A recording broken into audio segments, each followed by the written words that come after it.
Aquarius Aquarius Aquarius, क्या हाल है दोस्तों आप लोगों का? क्या चल रहा है आजकल? आई नो बहुत कुछ चल रहा है और आप लोग बल्कि खुद भी नहीं हैंडल कर पा रहे क्या क्या चीज़ें चेंज हो रही हैं, क्या क्या चीज़ें माइंड में आ रही हैं। Mental stimulation and thoughts and downloads इतने ज़्यादा हैं कि वो ऐसा लग रहा है जैसे सर के ऊपर पहाड़ रखा हुआ है। दोस्तों, आप जानते हैं कि एक्वेरियस लोग जो हैं वो 11th house larger groups and organisations का हाउस भी है, ठीक है।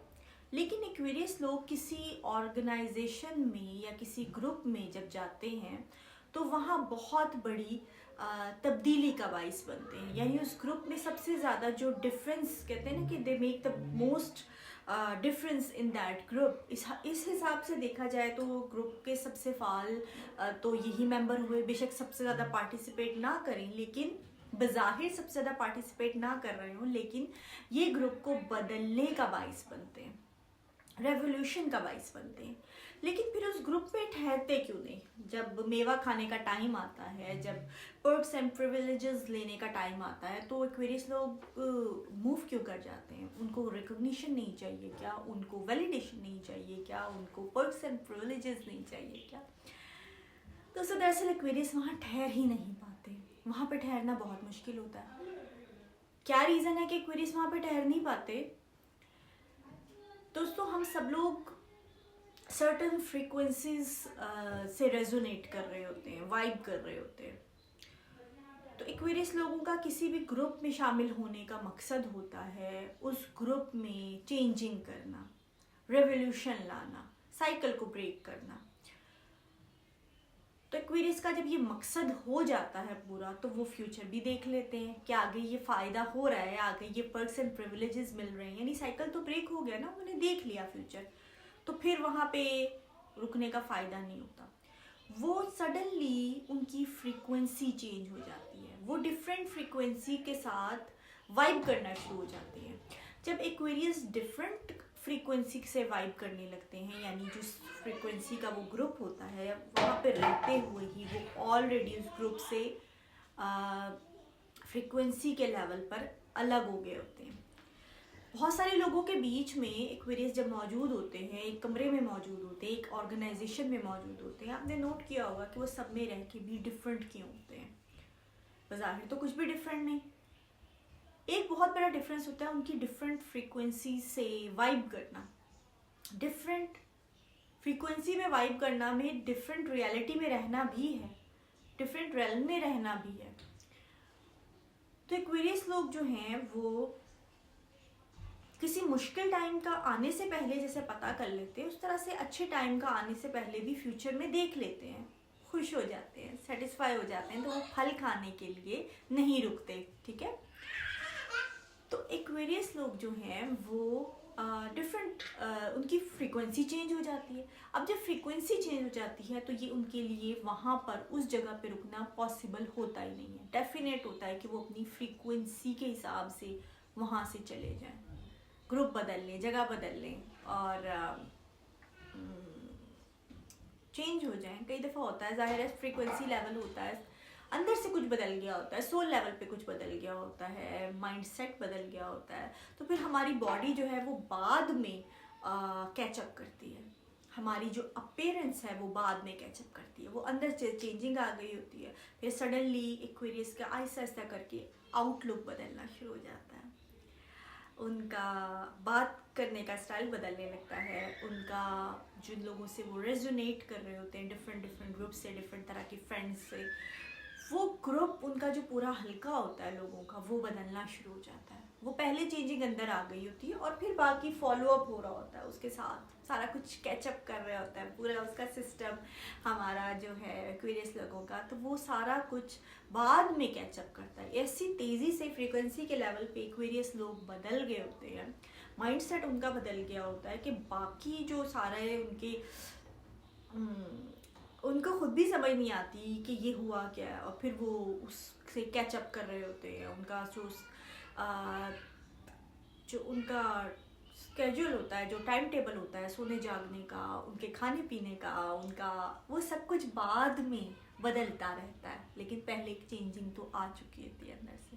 ठीक है, तो दोस्तों ये थी कुछ बातें एक्वेरियस लोगों के लिए कि इस वक्त आपकी फ्रीक्वेंसी बदल गई है दोस्तों, और आप लोगों को खुद भी नहीं समझ आ रहा कि ये क्या हो गया, कैसे बदल गए और सब कुछ कैचअप कर रहा है आपकी, जो सारा आपकी अपीयरेंस है, आपका टाइम टेबल है, आपका खाना पीना है, आपके लोगों के साथ बातचीत है, आपका रहन सहन है, आपके फ्रेंड का ग्रुप है, वो दोस्तों फॉलो अप कर रहा है आहिस्ता आहिस्ता करके इस चेंजिंग से। ठीक है, खैर अचानक आप जो अंदर से चेंजिंग आई है फ्रीक्वेंसी लेवल पे, उसकी बहुत पुरानी हिस्ट्री है। आहिस्ता आहिस्ता करके आप डाटा जमा करते रहे, and then you like okay enough is enough, और यहाँ पे ठहरना पॉसिबल नहीं है, अब ये चेंजिंग आ गई है। ठीक है, तो वो बज़ाहिर तो चेंज तो एकदम हुआ है, लेकिन बहुत टाइम आप डाटा कलेक्ट करते रहे हो एक्सपीरियंस से, नॉलेज से, सब चीज़ों से, तो फिर जाके आपकी ये चेंजिंग आई है।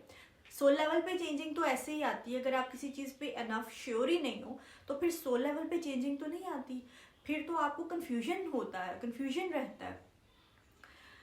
तो आप लोगों को अपने ग्रुप मेंबर्स और अपनी फैमिली और फ्रेंड्स के साथ भी आपको समटाइम फील होता है, ऐसे इम्पोस्टर सिंड्रोम टाइप फील होता है कि मैं इनको कैसे समझाऊं, कि ऐसा भी होता है, कोई फ्रीक्वेंसी लेवल पे भी बदलता है, माइंडसेट चेंज हुआ, क्यों हुआ, इन्होंने क्या सहा क्या नहीं, वो सारा कुछ बताना भी पॉसिबल नहीं होता, क्योंकि एक्वेरियस की बातें एक्वेरियस ही जाने, तो वो बाकी लोगों को समझाना पॉसिबल नहीं होता।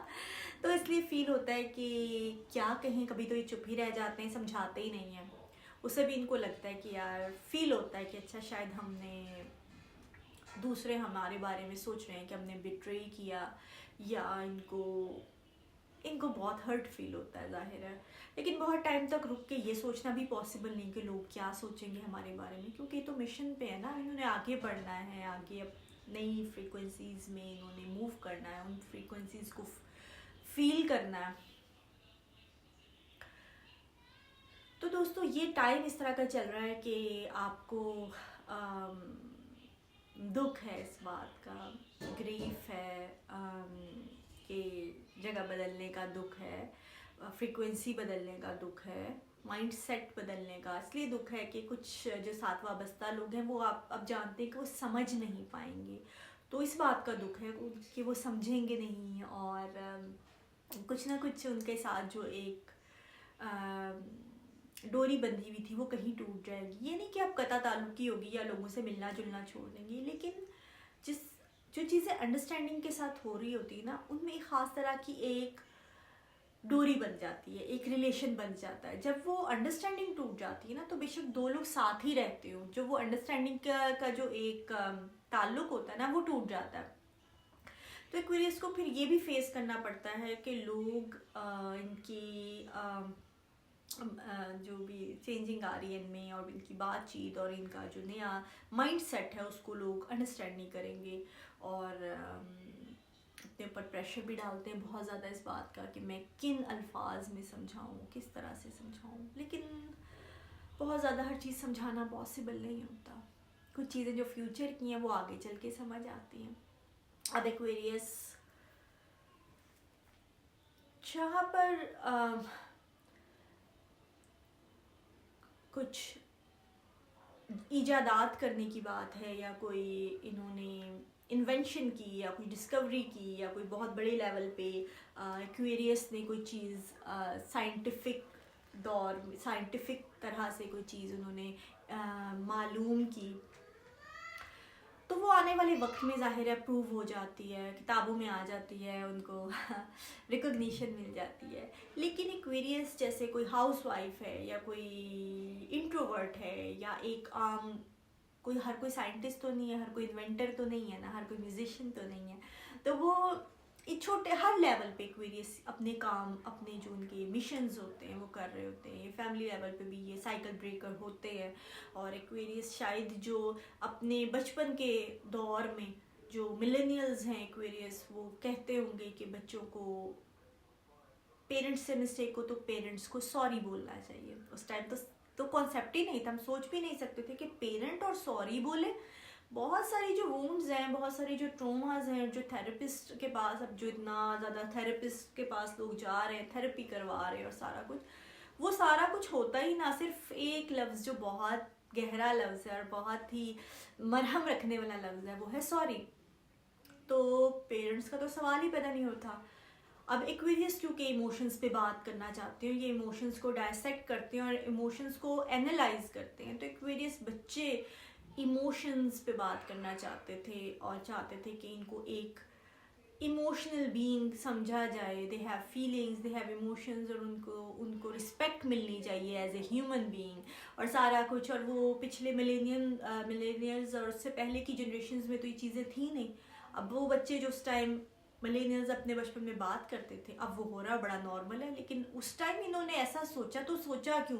जब बाकी बहन भाई आराम से खाना खा के सो रहे हैं, मार खा के सो रहे हैं, शिकायत नहीं करे, एक्वेरियस क्यों कर रहा है? एक्वेरियस क्या चाह रहा है? वो क्यों रिबेल कर रहा है? एक्वेरियस फ्यूचर देख रहा था, एक्वेरियस फ्यूचर ला रहा था, एक्वेरियस ने वो बीज रख दिया था फैमिली में। अब वो चीज़ें नॉर्मल है। अब इस वक्त एक्वेरियस कुछ सोच रहे हैं आने वाले वक्त का, जो इस वक्त नॉर्मल नहीं है फैमिली की सतह पर, रिलेशनशिप की सतह पर, रिलीजन की सतह पर। एक्वेरियस जो है पॉलिटिक्स की सतह पर, सोशल जस्टिस की सतह पर एक्वेरियस सोच रहे हैं कुछ जो आने वाले वक्त में होगा। और एक्वेरियस को इस चीज़ की बहुत खुशी है, लेकिन इस वक्त एक्वेरियस को उन्हीं बातों की वजह से फैमिली में शायद लान तान भी किया जा सकता है, फैमिली में अबेंडन किया जा सकता है, इनको बागी कहा जा सकता है, इनको पागल कहा जा सकता है, इनको जो है वो फैमिली से कट ऑफ किया जा सकता है। तो ये सारी चीज़ें फेस करेंगे जो बचपन में इमोशंस की बात पे शायद की और अब किसी और बात पे, लेकिन वो खुश हैं। एक्वेरियस को पता है कि ये फ्यूचर देख रहे हैं और ये लोग नहीं देख रहे। और एक्वेरियस अभी आजकल आप देख लो ना, वो पेंगुइन की स्टोरी बड़ी इंटरनेट पे आ रही है कि पेंगुइन अलग चला गया और ये वो। तो एक्वेरियस आप भी प्लूटो आ गया है और इट्स प्लैनेट बहुत ट्रोमा एंड डेथ का प्लैनेट है और बड़ा डीप और बड़ा इंटेंस प्लैनेट है। तो एक्वेरियस आप भी मरने को तैयार हो ना, मरने को तैयार हो आप लोग। हाँ तो दोस्तों